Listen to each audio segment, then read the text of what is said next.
تم جس ملازم کو بہتر سمجھو اس کے پاس جا کر اس کو ڈرا دھمکا کے یا پیسے کا لالچ دے کے اس کو خرید لو. گھر کا بھیدی آسانی سے لیپ ٹاپ نکال کر لا دے گا. مولیا کا منہ کھل گیا. یہ سب میں کروں گا؟ مطلب کیا تم خود ان ملازموں سے بات نہیں کر سکتے؟ یو نو واٹ مولیا، تم اس قابل نہیں ہو کہ تمہاری مدد کی جائے. اب فون نہ کرنا. کھٹ سے فون بند ہو گیا. مولیا کا سر گھومنے لگا. اس نے دیوانہ وار دوبارہ نمبر ملایا.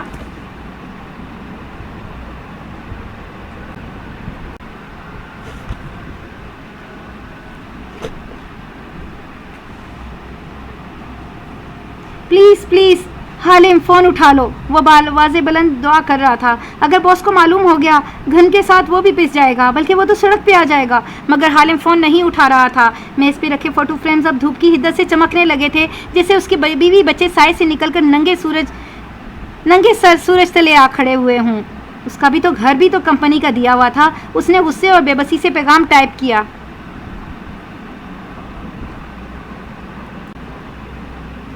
حالم فون اٹھاؤ ورنہ میں خودکشی کر لوں گا. آفس کے دروازے کا لاک کھول کے خودکشی کرنا، ورنہ لاش سے بدبو آنے میں چند دن لگ جاتے ہیں. ترنت جواب آیا. میں تمہاری منت کرتا ہوں، میں اس کے ملازموں سے خود بات کر لوں گا، صرف مجھے ان کی پروفائلنگ کر دو. اس نے جلدی جلدی پیغام لکھا. پہلے مجھ سے معذرت کرو. فوراً جواب آیا. کیسے؟ ایک کاغذ پہ لکھو حالم کے ایل کا بہترین اسکام انویسٹیگیٹر ہے. میں آئندہ اس سے اختلاف نہیں کروں گا. تمہارے یہ لکھنے تک میں پروفائلز تیار کر لوں گا. مولیا نے فوراً سے نوٹ پیڈ پہ قلم گھسیٹا. میں نے یہ لکھ بھی لیا. ان کو 555 دفعہ لکھو. وہ غرا کے بولا اور فون کٹ گیا. مولیا نے گہری سانس لی، آستین سے پیشانی پوچھی اور جلدی جلدی قلم کاغذ پر گھسیٹنے لگا. پتہ نہیں اس شخص کو کون سی انا کو تسکین ملتی ہے ایسے کاموں سے. وہ غصے سے بڑبڑا بھی رہا تھا. کمرے میں دھوپ پھیلتی جا رہی تھی، مگر اس نے اے سی کو تیز نہیں کیا. اسے خیال ہی نہیں آیا. بس سر جھکائے لکھتا گیا. جانے کتنی دفعہ لکھا گیا تھا کہ اس نے سر میز پہ رکھ دیا اور خالی نظروں سے قلم اور پینسل سے بھرے مگ کو دیکھنے لگا. اس کا سر درد کر رہا تھا، جیسے دماغ پھٹنے کو ہے. انور صاحب کے ساتھ اس کی نوکری اور گھر دونوں جائیں گے. فون کی گھنٹی چنگھاڑی تو مولیا اچھل پڑا. تیزی سے فون اٹھایا. حالم کی ای میل آئی تھی. اس کے جسم کا ہر عضو آنکھ بن گیا تھا. کچھ دیر بعد وہ چند پرنٹڈ کاغذ اپنے سامنے پھیلائے بیٹھا تھا. کھلا لیپ ٹاپ ترچھا کر کے یوں رکھا ہوا تھا کہ سورج کی کرنوں کا راستہ رک گیا تھا اور فوٹو فریمز چھایا تلے تھیں. ان کو جیسے سائبان مل گیا تھا. تنگو کامل کا ڈرائیور. اس نے ایک کاغذ اٹھا کر چہرے کے سامنے کیا اور آنکھیں چھوٹی کر کے ڈرائیور کی تفصیلات پڑھی. جو اتنے سال سے تنگو کامل کی ملازمت کر رہا ہو، بھلا وہ جوئے کا عادی بھی ہو ہی نہیں سکتا. اس نے کاغذ واپس ڈالا اور دوسرا پرنٹ آؤٹ اٹھایا. بٹلر بند مٹھی ہونٹوں پہ رکھ کے پروفائل پڑھی. حالم نے اس کاغذ پہ بٹلر کا سارا کچا چٹا کھول کے رکھ دیا تھا. یہ تو بالکل بھی نہیں. اس کا کرمنل بیک گراؤنڈ اس کی کمزوری نہیں، اس کی طاقت ہے. کیا سوچ کے اس نے حالم نے اس ہٹے کٹے آدمی کی پروفائل بنا کے دی ہے. اگر میں اسے پیسوں کی پیشکش کرنے گیا تو وہ مجھے مار کے اڑا دے گا. جھرجھری لے کر کاغذ رکھ دیا. اب پرسنل اسسٹنٹ کی باری تھی. اس کی شکل دیکھ کر ہی مولیا کو رونا آ گیا. یہ تو مجھ سے عمر میں بھی بڑا ہے اور قابلیت میں کہیں آگے ہے. امریکہ کا پڑھا ہوا محنتی اور قابل نوجوان ہے. اس کے سامنے میں بات بھی نہیں کر پاؤں گا. اس کاغذ کو تو اس نے چھوا بھی نہیں. پھر اگلے کو دیکھا تو نگاہ ٹھہر گئی. دھیرے سے کاغذ اٹھا کے آنکھوں کے سامنے لایا. ان تمام فائلز میں وہ پہلی نسوانی پروفائل تھی. تالیہ مراد. وہ نام پڑھتے ہوئے بڑبڑایا. صفحے کے کونے میں اس کی تصویر بنی تھی. تصویر آج کی لی ہوئی تھی، جیسے کسی گھر کی چھت سے گلی میں چلتی لڑکی کی تصویر اتاری گئی ہو. وہ لمبا سا مقامی طرز کا فراک پہنے ہوئے تھی. کوہنی پہ ٹوکری ٹنگی تھی جس میں پھول تھے اور وہ سر جھکائے کندھے کے پرس سے کچھ نکال رہی تھی. ماتھے پہ سفید خوبصورت سا ہیڈ پہن رکھا تھا جس سے سیاہ بال نکل کر کندھے پر گر رہے تھے. جھکے سر اور ہیڈ کے باعث چہرہ واضح نہ تھا، مگر رنگت گوری لگتی تھی. مولیا کی نظریں ٹائپ شدہ الفاظ پہ جا رکیں جو حالم نے اس کی پروفائلنگ کرتے ہوئے لکھی تھیں. تالیہ مراد. اس کا تعلق کشمیر سے ہے. 3 مال سے تنگو کامل کی ملازمہ ہے. زیادہ پڑھی لکھی نہیں ہے، مگر انگریزی اور ملے زبان ٹھیک سے بول لیتی ہے. بہت باتونی لڑکی ہے، قدرے بیوقوف اور جلد باز. آدھا دن تنگو کامل کی ملازمت کرتی ہے اور شام میں ایک ریسٹورنٹ میں ویٹرس کے طور پہ کام کرتی ہے. کشمیر میں اس کا لمبا چوڑا خاندان ہے جس کی کفالت یہی کرتی ہے. جو کماتی ہے وہیں بھیج دیتی ہے. خود عام کپڑوں اور جوتوں میں خوش باش گھوم رہی ہوتی ہے. تالیہ کو سوپ بنانے، احمقوں کی طرح بہت بولنے اور ہر چھپکلی کاکروچ کو دیکھ کر چیخے مار مار کے رونے کے علاوہ کچھ نہیں آتا. وہ ایسی لڑکیوں میں سے ہے جن کے پاس اچھی شکل اور دراز قد کے علاوہ کوئی خصوصیت اور صلاحیت نہیں ہوتی، نہ ذہانت نہ تعلیم. اس کے باوجود تنگل کامل ہو یا سوپ پارلر والے، سب تالیہ سے محبت کرتے ہیں.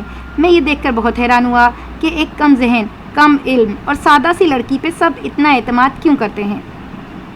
مگر اس کی وجہ صرف یہ ہے کہ وہ ایماندار، سچ بولنے اور خیال رکھنے والی لڑکی ہے، خوش اخلاق اور ہنس مکھ ہے۔ انہی خامیوں کی وجہ سے وہ زندگی میں کبھی ترقی نہیں کر سکی اور نہ کبھی کر سکے گی۔ وہ ایک بے رحمانہ تجزیہ تھا۔ مولیا کی پیشانی پہ افسوس کی لکیریں ابھریں۔ حالم کتنا بے مروت اور شفاق ہے، یہ شاید مادہ پرست۔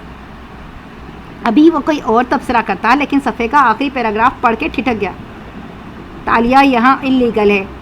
وہ نوکری کی تلاش میں آنے والے غیر قانونی پاکستانیوں میں سے ہے، اور یہی اس کی وہ کمزوری ہے جس کی بنا پہ اس کو ڈرایا دھمکایا جا سکتا ہے۔